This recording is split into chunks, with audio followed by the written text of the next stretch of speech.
ആർക്കൊക്കെ ഉദഹിയത്ത് അറുക്കാം? ഇപ്പോൾ ചെറിയൊരു കുട്ടിക്ക്, ഒരു 8 വയസ്സായ ഒരു കുട്ടി അല്ലെങ്കിൽ 10 വയസ്സായ ഒരു കുട്ടി, പ്രായപൂർത്തിയായിട്ടില്ല, ഓനക്ക് ഉദഹിയത്ത് അറുക്കാൻ പറ്റുമോ? ഒരു പെണ്ണിന് ഉദഹിയത്ത് അറുക്കാൻ പറ്റുമോ? ആർത്തവകാരിയാണ് അല്ലെങ്കിൽ ജനാപത്തുകാരനാണ്, ഓൻക്ക് ഉദഹിയത്ത് അറുക്കാൻ പറ്റുമോ എന്നുള്ളതാണ് ഇനി നമ്മൾ പറയാൻ പോകുന്നത്. ഒരു 12 വയസ്സായ ഒരു കുട്ടി, നമുക്ക് പ്രായപൂർത്തിയായിട്ടില്ല എന്ന് വിചാരിക്കാം. ആ 12 വയസ്സായ കുട്ടിക്ക് ഉദഹിയത്ത് അറുക്കാൻ പൂതിയുണ്ട്. ഇപ്പം നമ്മളെ ഉദഹിയത്തിൻ്റെ ഷെയറിൽ അയാന് ഷെയർ കൊണ്ടുവന്നപ്പോൾ പറഞ്ഞത് എനിക്കെന്ത് ചെയ്യണം, ഉദഹിയത്ത് അറുക്കണം എന്നാണ്. അപ്പോൾ പ്രായപൂർത്തിയാകാത്ത ചെറിയ കുട്ടികളുണ്ടെങ്കിൽ അവർക്ക് ഉദഹിയത്ത് അറുക്കാൻ പറ്റുമോ എന്നുള്ളതാണ് വിഷയം. ഉദഹിയത്ത് അറുക്കാൻ പറ്റുമോ? പ്രായപൂർത്തിയാകണം എന്നുള്ള ഉദഹിയത്ത് അറുക്കാനുള്ള ഷർത്താണോ, നിബന്ധനയാണോ? അല്ല. ബുദ്ധിയുണ്ട്, ഒരാൾക്ക് ശരിക്കും അറുക്കാൻ പറ്റും, അറുക്കാനുള്ള ധൈര്യം ഉണ്ടെങ്കിൽ എന്ത് ചെയ്യാം, ഉദഹിയത്ത് അറുക്കാം, അതിൽ തെറ്റില്ല. ഷെയ്ഖ് ഇബ്നു ബാസ് റഹിമഹുല്ലാഹു തആല ആ വിഷയം പറയും, നമുക്ക് കാണാൻ പറ്റും. അപ്പോൾ വകതിരിവ് എത്തിയ ഒരു കുട്ടിയാണ്, ബുദ്ധിയുണ്ട് എങ്കിൽ, അറുക്കാൻ കഴിയുമെങ്കിൽ എന്ത് ചെയ്യാം, അവർക്ക് അറുക്കുന്നതിൽ തെറ്റില്ല. അതുപോലെ തന്നെ ഷെയ്ഖ് ഇബ്നു ബാസ് റഹിമഹുല്ലാഹു തആലയുടെ തന്നെ ഫത്വയിൽ കാണാം, നന്നായിട്ട് അറുക്കാൻ കഴിയുന്ന ഒരു പെണ്ണാണെങ്കിൽ അവർക്ക് ഉദഹിയത്ത് അറുക്കണമെന്ന് ആഗ്രഹമുണ്ടെങ്കിൽ അത് വിലക്കപ്പെട്ട ഒരു സംഗതിയല്ല.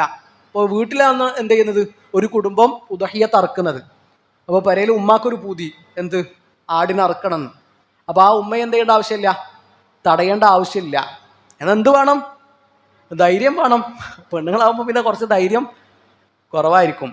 പോത്ത് കണ്ണുരുട്ടുന്നത് കണ്ടാൽ കയ്യും കാലും പറിച്ചാൽ പറ്റൂല. ആടിൻ്റെ വെപ്രാളം കണ്ടിട്ട് കഴുത്തിലൊരു വര വരച്ചിട്ട് പോകാൻ പറ്റൂല.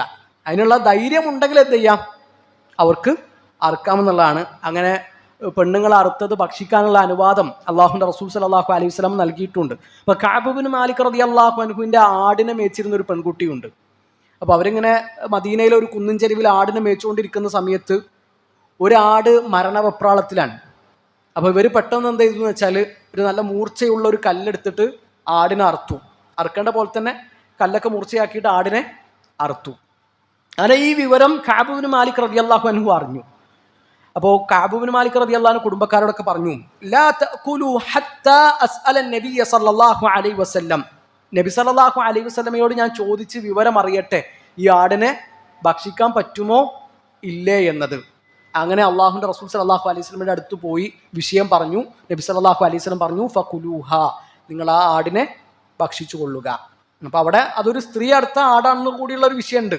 അത് ഭക്ഷിക്കാൻ എന്ത് ചെയ്തിട്ടുണ്ട്, അള്ളാഹുവിൻ്റെ റസൂൽ സല്ലല്ലാഹു അലൈഹി വസല്ലമ അനുവാദം തന്നിട്ടുണ്ട്. അപ്പോൾ ഒരു മുസ്ലിമായ മനുഷ്യനെ അറുത്താൽ, അത് ചെറിയവരായാലും വലിയവരായാലും ആണായാലും പെണ്ണായാലും അറുക്കാൻ കഴിയുമെങ്കിൽ എന്തില്ല, പ്രത്യേകിച്ച് തെറ്റൊന്നുമില്ല, അവർക്കത് അറുക്കാവുന്നതാണ്. അതുപോലെ തന്നെയാണ് ഈ ആർത്തവകാരിയുടെയും ജനാപത്തുകാരൻ്റെയും വിഷയം. അവർക്കും അറുക്കുന്നതിൽ എന്തില്ല, തടസ്സമില്ല. കാരണം ഉദഹിയത്ത് അറുക്കാൻ എന്ത് നിബന്ധനയല്ല, ശുദ്ധി ഉണ്ടാകണമെന്ന നിബന്ധനയില്ല. ജനാപത്തുകാരന് എന്ത് ചെയ്യാം, ദിക്ർ ചൊല്ലാലോ, ബിസ്മില്ലാ എന്ന് ചൊല്ലാൻ ജനാപത്തുകാരന് തടസ്സമില്ല. ഓർക്ക് ഖുർആൻ ഓതാനാണ് പ്രശ്നമുള്ളത്. കാരണം റസൂലുള്ളാഹി സ്വല്ലല്ലാഹു അലൈഹി വസല്ലം യദ്കുറുല്ലാഹ അലാ കുല്ലി അഹ്യാനിഹി, എല്ലാ സമയത്തും അള്ളാഹുവിൻ്റെ റസൂൽ സ്വല്ലല്ലാഹു അലൈഹി വസല്ലമ അള്ളാഹുവിനെ ഓർത്തിരുന്നു എന്നാണ് ആയിഷ ബീവി പറയുന്നത്. അപ്പോൾ ജനാപത്തും എന്തല്ല, ദിക്റിൽ നിന്നുള്ള തടസ്സമല്ല. ഖുർആൻ ഓതുമ്പോഴാണ് ജനാപത്ത് ഒരു വിഷയമായിട്ട് വരുന്നത്. അപ്പോൾ ആർത്തവകാരിക്കും അതുപോലെ തന്നെ ജനാപത്തുകാരനൊക്കെ അറുക്കാവുന്നതാണ്. പിന്നെ അടുത്തൊരു മസ്അല, ഇടത് കൈ കൊണ്ട് ഉദഹിയത്ത് അറുക്കാൻ പറ്റുമെന്നുള്ളതാണ്. ഇടത് കൈ കൊണ്ട് ഉദഹിയത്ത് അറുക്കാൻ പറ്റുമോ? എന്താ പറ്റുമോ? എന്താ നിങ്ങളുടെ അഭിപ്രായം? പറ്റൂല. പറ്റുന്ന അഭിപ്രായമുള്ളവർ ആർക്കും അഭിപ്രായമില്ല? നിങ്ങളെല്ലാവരും വലവന്മാരാ. ഇടത് കൈക്ക് മാത്രം സ്വാധീനമുള്ളവരല്ല, ഇടത് കൈക്ക് കൂടുതൽ ശക്തിയും ബലമുള്ള ആൾക്കാരുണ്ടാകും. അവിടെ ഉണ്ട്. അപ്പോൾ എന്താ വിഷയം എന്ന് വെച്ചാൽ, ഇടത് കൈ കൊണ്ടും അറുക്കാം, വലത് കൈ കൊണ്ടും അറുക്കാം. ഷെയ്ഖ് ഇബ്നു ഉസൈമീൻ റഹിമഹുല്ലാഹു തആല പറയാണ്, അള്ളാഹുവിൻ്റെ റസൂൽ സല്ലല്ലാഹു അലൈഹി വസല്ലം പറഞ്ഞത്, മാ അൻഹറദ്ദമ വദുകിറ സ്മുല്ലാഹി അലൈഹി ഫകുൽ, രക്തമൊഴുക്കി അറുക്കുകയും അള്ളാഹുവിൻ്റെ പേര് ഉച്ചരിക്കപ്പെടുകയും ബിസ്മി ചൊല്ലപ്പെടുകയും ചെയ്തത് നിങ്ങൾ എന്ത് ചെയ്യുക, ഭക്ഷിച്ചു കൊള്ളുക എന്നാണ് പറഞ്ഞത്. അവിടെ പ്രത്യേകം എന്ത് പറഞ്ഞിട്ടില്ല, ഉപാധി വെച്ചിട്ടില്ല. വലത് കൈ കൊണ്ട് തന്നെ അറുക്കണം എന്ന ഉപാധി വെച്ചിട്ടില്ല. എന്നാൽ വലത് കൈ കൊണ്ട് അറുക്കലാണ് ഏറ്റവും നല്ലത്. പറയാൻ ഒരു കാരണം എന്ന് വെച്ചാൽ, അധികം ആളുകൾക്ക് എന്തായിരിക്കും, വലത് കൈനായിരിക്കും കൂടുതൽ ശക്തി ഉണ്ടാവുക. ഇടത് കൈനേക്കാളും കൂടുതൽ കരുത്ത് വലത് കൈക്കാകും ഉണ്ടാവുക. അപ്പോൾ അവിടെ അത് അറവ് മൃഗത്തിന് കൊടുക്കുന്ന ഒരു ആശ്വാസം കൂടിയാണ്. അപ്പോൾ നബി സല്ലല്ലാഹു അലൈഹി വസല്ലം പറഞ്ഞല്ലോ, ഇന്നല്ലാഹ കതബൽ ഇഹ്സാന അലാ കുല്ലി ഷൈ, എല്ലാ കാര്യത്തിലും അള്ളാഹു നന്മ നിർബന്ധമാക്കിയിട്ടുണ്ട്, എല്ലാ കാര്യത്തിലും. എന്നിട്ട് അള്ളാഹുവിന്റെ റസൂൽ സല്ലല്ലാഹു അലൈഹി വസല്ലം പറഞ്ഞു, ഫഇദാ ഖതൽതും ഫഅഹ്സിനുൽ ഖിത്ല, നിങ്ങൾ ഒരു മൃഗത്തെ കൊല്ലുകയാണെങ്കിൽ എന്ത് ചെയ്യുക? മാന്യമായിട്ട് കൊല്ലുക. അതിനാകണ്ട് ഇടങ്ങറാക്കി ഇഞ്ചാക്കിയിട്ട് എന്ത് ചെയ്യരുത്? കൊല്ലരുത്. കൊല്ലുകയാണെങ്കിൽ എന്ത് ചെയ്യുക? മാന്യമായിട്ട് കൊല്ലുക. വഇദാ ദബഹ്തും ഫഅഹ്സിനു ദിബ്ഹ, ഇനി നിങ്ങൾ അറവ് നടത്തുകയാണെങ്കിൽ ഏറ്റവും നല്ല നിലക്ക് നിങ്ങൾ എന്ത് ചെയ്യണം? ആ അറവ് നിർവഹിക്കണം. വൽയുഹിദ്ദ അഹദുകും ശഫ്റതഹു വൽയുരിഹ് ദബിഹതഹു, നിങ്ങൾ അറുക്കുന്ന ആ കത്തി അതെന്ത് ചെയ്യണം? നല്ല മൂർച്ചയാക്കണം. നല്ല മൂർച്ചയുള്ള കത്തി കൊണ്ടാണ് അറുക്കേണ്ടത്. പെട്ടെന്ന് എന്ത് ചെയ്യണം? തീരുമാനമാക്കണം. മൂർച്ചയില്ലാത്ത കത്തി വെച്ചിട്ട് അതിൻ്റെ കഴുത്തിൽ ഇങ്ങനെ, അത് പാടില്ല, ചെയ്യാൻ പാടില്ല. വൽയുരിഹ് ദബിഹതഹു, ആ അറവ് മൃഗത്തിന് നിങ്ങൾ ആശ്വാസം നൽകണം, സമാധാനം കൊടുക്കണം എന്ന് അള്ളാഹുവിൻ്റെ റസൂൽ സല്ലല്ലാഹു അലൈഹി വസല്ലമ പ്രത്യേകം പറഞ്ഞിട്ടുണ്ട്. അപ്പോൾ വലത് കൈ കൊണ്ട് കരുത്തുള്ള ആളുകൾ എന്ത് ചെയ്യണം? വലത് കൈ കൊണ്ട് തന്നെയാണ് അറുക്കേണ്ടത്. ഇവിടെ മൃഗത്തിന് ആശ്വാസം കൊടുക്കുക എന്നുള്ളത് നമ്മൾ ശ്രദ്ധിക്കേണ്ട ഒരു കാര്യം, ഇപ്പോൾ ഉദ്ഹിയ്യത്ത് അറുക്കുമ്പോൾ ഒരു സ്ഥലത്ത് കുറേ മൃഗങ്ങൾ ഉണ്ടാകും. ഒരു മൃഗത്തിൻ്റെ മുമ്പിൽ ഇട്ടിട്ട് എന്ത് ചെയ്യരുത്? വേറൊരു മൃഗത്തെ അറുക്കരുത്. ഒരു 10 ആടിനെ അറുക്കാനുണ്ടെങ്കിൽ ആ ബാക്കിയുള്ള ആടുകളെ വേറെ ഏതെങ്കിലും സ്ഥലത്ത് മാറ്റി നിർത്തുക. ഒന്നിനെ അറുത്ത് ബാക്കിയുള്ള 9 എണ്ണത്തിന് മുമ്പിൽ വെച്ചിട്ട് എന്ത് ചെയ്യരുത്? ഒരാടിനെ അറുക്കരുത്. അതൊക്കെ മൃഗത്തോട് കാണിക്കുന്ന കാരുണ്യമാണ്, അതിന് കൊടുക്കുന്ന ആശ്വാസമാണ്. ഇതേപോലെ നേരത്തെ പറഞ്ഞ പോലെ ചിലപ്പോൾ എന്തുണ്ടാകും? ഈ ഹദീസിന്റെ അടിസ്ഥാനത്തിൽ തന്നെ ഇബ്നു ഉസൈമീൻ റഹിമഹുല്ലാഹു തആല പറയുന്നുണ്ട്, ചില ആളുകൾക്ക് ഇടത് കൈയിനായിരിക്കും കൂടുതൽ ശക്തി ഉണ്ടാവുക. അപ്പോൾ അവർക്ക് ഇടത് കൈ കൊണ്ട് അറുക്കലാണ് നല്ലത്. കാരണം അതാണ് അറവ് മൃഗത്തിന് കൂടുതൽ ആശ്വാസവും സമാധാനവും. അല്ലാഹു അലം. ഇനി നമ്മുടെ അടുത്തൊരു മസ്അല, അറുക്കുമ്പോൾ എന്താണ് ചൊല്ലേണ്ടത്? എന്ത് ചൊല്ലിക്കൊണ്ടാണ് നമ്മൾ ഉദ്ഹിയ്യത്ത് കർമ്മം നിർവഹിക്കേണ്ടത് എന്നാണ്. എന്താ ചൊല്ലേണ്ടത്? ബിസ്മില്ലാ അല്ലാഹു അക്ബർ. നബി സല്ലല്ലാഹു അലൈഹി വസല്ലം ഉദ്ഹിയ്യത്ത് അറുക്കുമ്പോൾ അതാണ് പറഞ്ഞത്, ബിസ്മില്ലാ, അള്ളാഹുവിൻ്റെ നാമത്തിൽ, അള്ളാഹുവിൻ്റെ പേരിൽ ഞാൻ അറുക്കുന്നു, അല്ലാഹു അക്ബർ, അള്ളാഹു ആണ് ഏറ്റവും വലിയവൻ. ഞാൻ ബിസ്മില്ലാ എന്ന് മാത്രം ചൊല്ലി, അത് പറ്റുമോ? അല്ലാഹു അക്ബർ ചൊല്ലിയില്ല, ഇതിൽ പ്രശ്നമൊന്നുമില്ല. ബിസ്മില്ലാ എന്ന് ചൊല്ലിയിട്ട് അർത്ഥത് തിന്നാനാണ് അള്ളാഹു നമ്മളോട് പറഞ്ഞിട്ടുള്ളത്. അപ്പോൾ ഫകുലൂ മിമ്മാ ദുക്കിറ സ്മുല്ലാഹി അലൈഹി, അള്ളാഹുവിൻ്റെ പേര് ഉച്ചരിച്ച് അറുക്കപ്പെട്ടത് നിങ്ങൾ എന്ത് ചെയ്യുക? ഭക്ഷിച്ചു കൊള്ളുക എന്ന് അള്ളാഹുവിൻ്റെ റസൂൽ സല്ലല്ലാഹു അലൈഹി വസല്ലം പറഞ്ഞിട്ടുണ്ട്. അപ്പോൾ ബിസ്മി ചൊല്ലിക്കഴിഞ്ഞാൽ അതെന്താണ്? അനുവദനീയമാണ്. ബിസ്മില്ലാ എന്ന് മാത്രം ചൊല്ലിയാലും ഉദ്ഹിയ്യത്ത് ശരിയാകാത്ത പ്രശ്നമൊന്നുമില്ല. എന്നാൽ അള്ളാഹുവിൻ്റെ റസൂൽ സല്ലല്ലാഹു അലൈഹി വസല്ലമ അറുക്കുന്ന സമയത്ത് ബിസ്മില്ലാ അല്ലാഹു അക്ബർ എന്ന് പറഞ്ഞിട്ടാണ് അറുത്തിരുന്നത്. നീ അറുക്കുന്ന സമയത്ത് നമ്മുടെ നാട്ടിലൊക്കെ പതിവായിട്ട് കാണുന്ന ഒരു രീതിയാണ്, എന്ത് ചെയ്യും? എല്ലാവരും കൂട്ടായിട്ട് ഇങ്ങനെ തക്ബീർ ചൊല്ലും. ഈ അറവ് മൃഗത്തിൻ്റെ കഴുത്തിൽ ഇങ്ങനെ കത്തി വെച്ച് അറുക്കുമ്പോൾ കൂടെയുള്ള ആൾക്കാരൊക്കെ എന്ത് ചെയ്യും?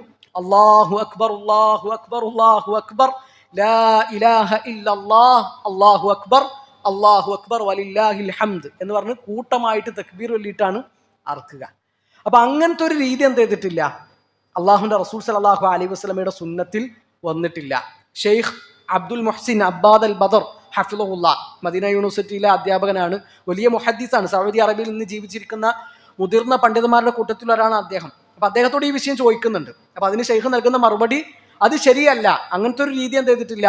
അള്ളാഹുവിൻ്റെ റസൂൽ സല്ലല്ലാഹു അലൈഹി വസല്ലം നമുക്ക് പഠിപ്പിച്ചു തന്നിട്ടില്ല. അപ്പം അങ്ങനെ കൂട്ടമായിട്ട് തക്ബീർ ചൊല്ലാൻ പറഞ്ഞിട്ടില്ല. ആരാണ് അറുക്കുന്നത് ഓനെന്ത് ചെയ്യുക? തക്ബീർ ചൊല്ലാന്നുള്ളതാണ്. ആ ആ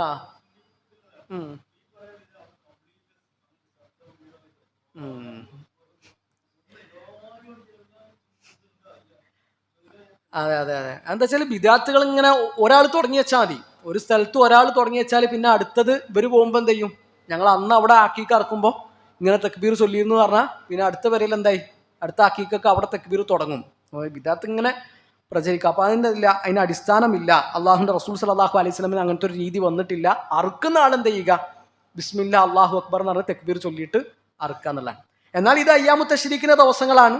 അപ്പോൾ ആ ദിവസങ്ങൾ എന്താണ്? അയ്യാമു തശ്രീഖ് അയ്യാമു അഖ്ലിൻ വശുർബിൻ വദിക്രില്ലാഹി അസ്സ വജൽ, അത് തിന്നാനും കുടിക്കാനും അള്ളാഹുവിനെ ഓർക്കാനുള്ള ദിവസങ്ങളാണെന്നാണ് നബി സല്ലല്ലാഹു അലൈഹി വസല്ലം പറഞ്ഞത്. അപ്പോൾ അത് തക്ബീർ ചൊല്ലേണ്ട ദിവസങ്ങൾ തന്നെയാണ്. അപ്പോൾ ആ നിലക്കാണ് ഒരാൾ തക്ബീർ ചൊല്ലുന്നതെങ്കിൽ പ്രശ്നമില്ല. പക്ഷെ ആ നിലക്കല്ല നമ്മുടെ നാട്ടിൽ എന്ത് ചെയ്യുന്നത്, തക്ബീർ ചൊല്ലുന്നത്. അത് അറക്കുന്ന സമയത്ത് പ്രത്യേകമായിട്ടുള്ള ഒരു തക്ബീർ എന്നുള്ള നിലക്ക് തന്നെയാണ് കാണുന്നത്. അപ്പം അങ്ങനത്തെ ഒരു രീതി വന്നിട്ടില്ല. അത് അള്ളാഹുവിൻ്റെ റസൂൽ സല്ലല്ലാഹു അലൈഹി വസല്ലമയുടെ സുന്നത്തിലില്ല എന്നാണ് നമ്മൾ മനസ്സിലാക്കേണ്ടത്. അല്ലാഹു അലം. ഇനി അടുത്തൊരു മസ്അല ഉദ്ഹിയത്തിൻ്റെ വിതരണമാണ്. ഉദ്ഹിയത്ത് മാംസം വിതരണം ചെയ്യുന്നത് അത് 3 നിലക്ക് ചെയ്യലാണ് ഏറ്റവും നല്ലത്. 3 തരത്തിൽ ആ ഉദ്ഹിയത്തിൻ്റെ മാംസത്തെ ഡിവൈഡ് ചെയ്യുന്നതാണ് ഏറ്റവും നല്ലത്.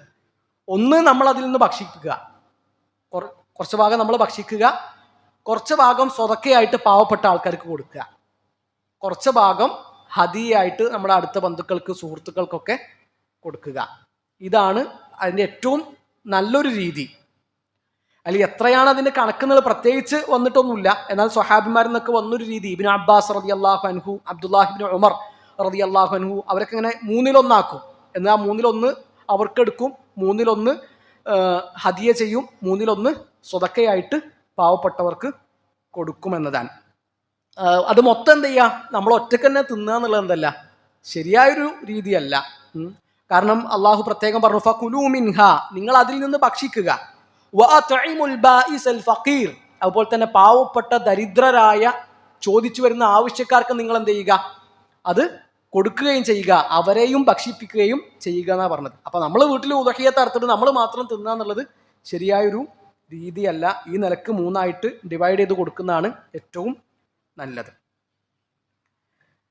ഇനി അടുത്തൊരു മസ്അല, ഈ ഉദ്ഹിയത്തിൻ്റെ മാംസം അമുസ്ലിങ്ങൾക്ക് കൊടുക്കാൻ പറ്റുമോ എന്നുള്ളതാണ്. അപ്പോൾ നമ്മൾ ജീവിക്കുന്ന മുസ്ലിങ്ങൾ മാത്രമുള്ള ഒരു നാട്ടിലോ ഒരു രാജ്യത്തോ അല്ലല്ലോ. നമ്മൾ ചുറ്റും നമ്മൾ തൊട്ടപ്പുറത്ത് ചിലപ്പോൾ ജാനകി ചേച്ചി ആയിരിക്കും, അമുസ്ലിമായ ഒരാളായിരിക്കും. അപ്പോൾ അവർക്ക് എന്ത് ചെയ്യാൻ പറ്റുമോ, ഉദ്ഹിയത്തിൻ്റെ മാംസം കൊടുക്കാൻ പറ്റുമോ എന്നുള്ളതാണ് വിഷയം. അപ്പോൾ നമ്മൾ പറഞ്ഞ മസ്അല, മുസ്ലിങ്ങളല്ലാത്തവർക്ക് ഉദ്ഹിയത്തിൻ്റെ മാംസം കൊടുക്കാൻ പറ്റുമോ ഇല്ല എന്നുള്ളതാണ്. എന്താണ്, കൊടുക്കാൻ പറ്റുമോ? ഇല്ല. ഉണ്ടെന്ന് അഭിപ്രായമുള്ളവർ? ആർക്കും അഭിപ്രായമില്ലേ? എല്ലാവരും ഇല്ലയെന്ന അഭിപ്രായക്കാരാ? ചോദിച്ചു വരുന്നവർക്ക് കൊടുക്കാം.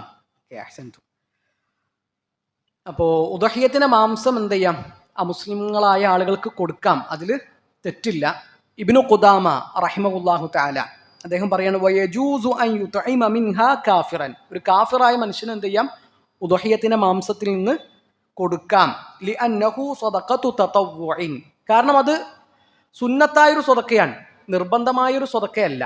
അപ്പോൾ നിർബന്ധമായ സക്കാത്ത് എന്ത് ചെയ്യാൻ പറ്റൂല, അമുസ്ലിങ്ങൾക്ക് കൊടുക്കാൻ പറ്റൂല, അത് മുസ്ലിങ്ങൾക്ക് തന്നെ കൊടുക്കണം. നമ്മളെ സക്കാത്തിൻ്റെ ഒരു ഓഹരി എന്ത് ചെയ്യാൻ പറ്റൂല, അപ്പുറത്ത് താമസിക്കുന്ന അമുസ്ലിമായ ഒരു മനുഷ്യന് കൊണ്ടുപോയിട്ട് കൊടുക്കാൻ പറ്റൂല. കാരണം അത് നബി പ്രത്യേകം പറഞ്ഞു, ഉഖദു മിൻ അഗ്നിയാഇഹിം വതുറദ്ദു അലാ ഫുഖറാഇഹിം, അത് നിങ്ങളുടെ കൂട്ടത്തിലെ ധനികരിൽ നിന്ന് സ്വീകരിക്കുകയും നിങ്ങളുടെ കൂട്ടത്തിലെ പാവപ്പെട്ടവർക്ക് അതിൻ്റെ അവകാശികൾക്ക് വിതരണം ചെയ്യുകയുമാണ് വേണ്ടത്. അത് നിർബന്ധമായ സക്കാത്താണ്. എന്നാൽ ഇത് സുന്നത്തായ സ്വതക്ക ആയതുകൊണ്ട് എന്ത് ചെയ്യാം, ബാക്കിയുള്ള സ്വതക്കളൊക്കെ കൊടുക്കുന്ന പോലെ ഇതും കാഫിറായൊരു മനുഷ്യന് കൊടുക്കുന്നതിൽ തെറ്റില്ല. ലജ്നത്തു ദായിമ ഖുർആനിലെ ആയത്ത് ഉദ്ധരിച്ചുകൊണ്ട് ഈ സംഭവം പറയുന്നുണ്ട്, ഈ വിഷയം വിശദീകരിക്കുന്നുണ്ട്.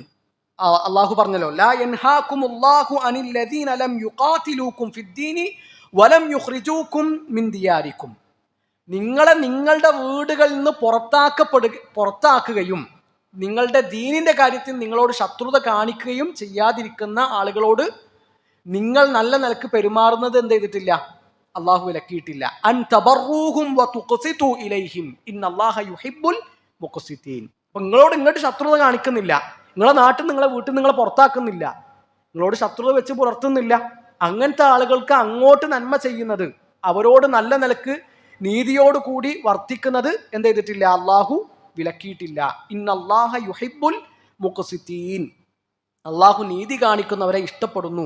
ഈ ആയത്ത് ഉദ്ധരിച്ചുകൊണ്ടാണ് സൗദി അറേബ്യയുടെ ഔദ്യോഗിക ഫത്വ ബോർഡായ ലജ്നത്ത് ദായിമ ഇങ്ങനെ നമുക്ക് ഉപദ്രവം ചെയ്യാത്ത, നമ്മളോട് ശത്രുത കാണിക്കാത്ത അമുസ്ലിങ്ങൾക്കും ഉദ്ഹിയത്തിൻ്റെ മാംസം കൊടുക്കാം, സ്വതക്ക എന്ന നിലക്ക് പറ്റും എന്നുള്ളത് പറയുന്നത്. അല്ലാഹു അലം. ഇനി കൊടുക്കുമ്പോൾ ശ്രദ്ധിക്കേണ്ട ഒരു കാര്യം, നമ്മൾ വെറുതെ ഔദാര്യം കാണിച്ചിട്ട് കൊണ്ടേ കൊടുത്തിട്ട് ഓരത് കഴിക്കൂല എങ്കിൽ വെറുതെ കൊടുക്കരുത്. ഇപ്പോൾ ഞാനൊരു തവണ ആക്കീക്ക് അറുത്തിട്ട് ഒരു മാംസത്തിന് പുതിയിട്ട് എന്ത് ചെയ്തു, ഒരു അമുസ്ലിമായ ഒരാളുടെ അടുത്ത് പോയി.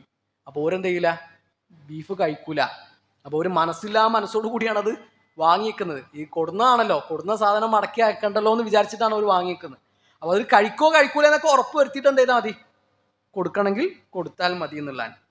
അല്ലാഹു അലം. പിന്നെ ഈ ഉദ്ഹിയത്തിന്റെ മാംസം 3 ദിവസത്തിൽ കൂടുതൽ സൂക്ഷിച്ചു വെക്കാൻ പറ്റുമോ? പെരുന്നാളോട് കഴിഞ്ഞാൽ പിന്നെ ഒരു മാസം പെരയിൽ ബീഫ് വരട്ടിയത്, ബീഫ് കറി, ബീഫ് ഉണക്കി പൊരിച്ചത്, പലജാതി വിഭവങ്ങളാണ്. അപ്പോൾ എത്ര ദിവസം പറ്റൂത്? നബി സല്ലല്ലാഹു അലൈഹി വസല്ലം ആദ്യ കാലത്ത് എന്ത് ചെയ്തിരുന്നു? 3 ദിവസത്തിൽ കൂടുതൽ സൂക്ഷിച്ചു വെക്കുന്നത് വിലക്കിയിരുന്നു.